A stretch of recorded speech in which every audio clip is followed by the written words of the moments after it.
நம்ம பார்க்க போறது வெங்காயம் ஊறுகாங்க. நான் 1/4 கிலோ வெங்காயம் உரிச்சு வச்சிருக்கேன். இது பிகினர்ஸ்க்காக சொல்றேன்னு கூட சொல்லலாம். அவங்களுக்கு தான் அளவு கரெக்டா தெரியாதுங்க. இந்த 1/4 கிலோ வெங்காயத்துக்கு நம்ம மிளகாய் ஒரு 20 மிளகாய் எடுத்துக்கலாங்க. பாருங்க, ஒரு 20 மிளகாய் எடுத்துக்கலாம். இப்போ நான் வெங்காயம் மட்டும் தனியா அரைச்சிக்க போறேன் மிக்சியில போட்டு. தண்ணி ஊற்றக்கூடாதுங்க. இப்போ ஒரு வாணலி வச்சுக்கோங்க. அதில் ஒரு 2 இல்ல 3 டேபிள் ஸ்பூன் கூட எண்ணெய் விட்டுக்கலாங்க. ஏன்னா நம்ம ஊறுகாய்க்கு நிறைய கொஞ்சம் எண்ணெய் எது இருந்தாலும் கெடாமல் இருக்கும். இப்போ நான் 3 டேபிள் ஸ்பூன் அளவுக்கு எண்ணெய் போட்டிருக்கேன். இதில் கடுகு தாளிச்சுக்கலாம்.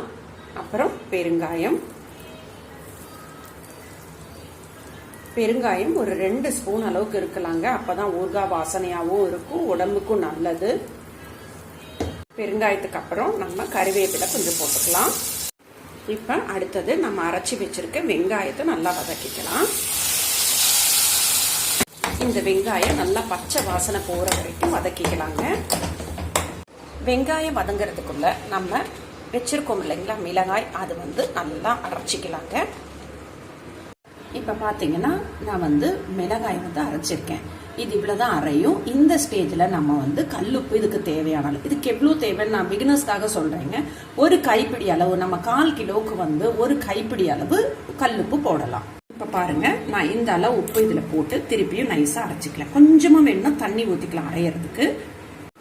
இப்ப பாருங்க, இந்த மாதிரி நைஸா அரைச்சி இதை நம்ம வாணலில இப்ப டிரான்ஸ்ஃபர் பண்ணிக்கலாம்.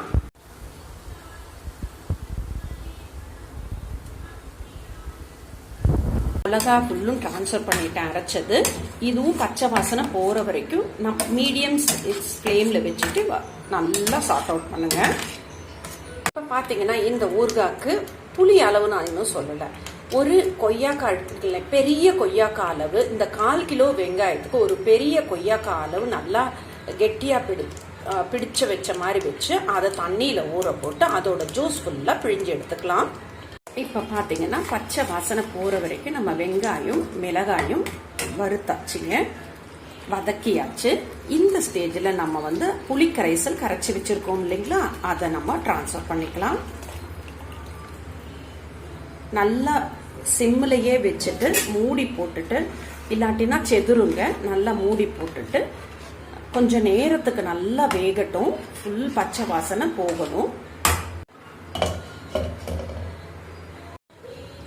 இப்ப பாத்தீங்கன்னா நல்லா சுண்டி வந்துருச்சு. இந்த ஸ்டேஜ்ல நம்ம வெல்லம் போடணும். இந்த வெல்லம் அளவு இருக்குங்க. நம்ம ஒரு கைப்பிடி அளவுக்கு உப்பு எடுத்தோம் இல்லைங்களா, இப்ப 2 கைப்பிடி அளவுக்கு நம்ம வெல்லம் சேர்க்க போறோம். ஒன்னாச்சு, 2வது கைப்பிடியும் போட்டுட்டேன். இது நல்லா இன்னி தண்ணி விடுங்க. தண்ணி விட்டுட்டு நல்லா சுண்டனதுக்கு அப்புறம் எண்ணெய் வெளியில வரும். அந்த ஸ்டேஜ்ல நம்ம ஆஃப் பண்ணணும். அது இப்ப பாத்தீங்கன்னா நல்லா எண்ணெய் எல்லாம் வெளியில வந்துருச்சு. ஊறுகாய் ரெடி ஆயிடுச்சுங்க. இந்த ஸ்டேஜ்ல நம்ம ஆஃப் பண்ணிடலாம். கட்டி பெருங்காயமும் வெந்தயமும் பொடி பண்ணி இது மேல தூவிட்டு கலக்கி விட்டுறணுங்க. வெந்தயம் நல்லா ஃப்ரை பண்ணிக்கலாம். இது நல்லா பொரிஞ்சதுக்கு அப்புறம் நம்ம வறுத்த வெந்தயத்தை பொடி பண்ணி இதுல ஆட் பண்றோம். இந்த வெந்தயம் எதுக்கு ஆட் பண்றோம்னா, இட் இஸ் a preservative. இது இந்த எண்ணெய் வெந்தயம் இதெல்லாம் ஊறுகாய் கெடாம இருக்கிறதுக்காக தாங்க. அதனால மறக்காம இதை போடுங்க. இது போல இன்ட்ரெஸ்டிங்கான வீடியோஸோட உங்களை மீண்டும் சந்திக்கும் வரை உங்களிடமிருந்து விடைபெறுவது உங்கள் உமா செல்வகுமார். நன்றி, வணக்கம்.